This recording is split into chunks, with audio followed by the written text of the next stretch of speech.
भारत को लगे बड़ा शक्त झटका। टीम इंडिया को लगी बहुत बड़ा झटका। लॉर्ड्स से खेल जाता तृतीय टेस्ट हारिबा सम्मुखें पड़ी टीम इंडिया।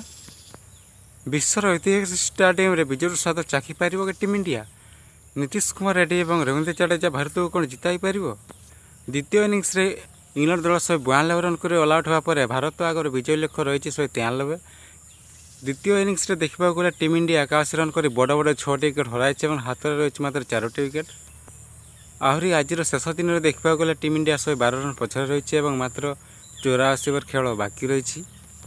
कम से कम देखा गले तृतीय टेस्ट हारिबा सम्मुखें पड़ी टीम इंडिया कौन उद्धार कर भारत को।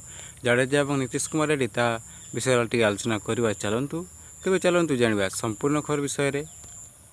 भारत और इंग्लैंड मध्य 5 मैच विशिष्ट टेस्ट सीरीज खेल जाता बेले इंग्लैंड ऐतिहासिक मैदान लॉर्ड स्टाडियम में भारत और इंग्लैंड मध्य तृतीय टेस्ट मैच खेल जाए। मैच द्वितीय इनिंग्स देखा गले इंग्लैंड दल 192 रन कर ऑल आउट होगा भारत आगे 193 रन विजय लक्ष्य रखी इंग्लैंड। द्वितीय इनिंग्स देखा गले भारत पटर वाशिंगटन सुंदर 4 विकेट, जसप्रीत बुमराह 2 विकेट और मोहम्मद सिराज 2 विकेट पाई।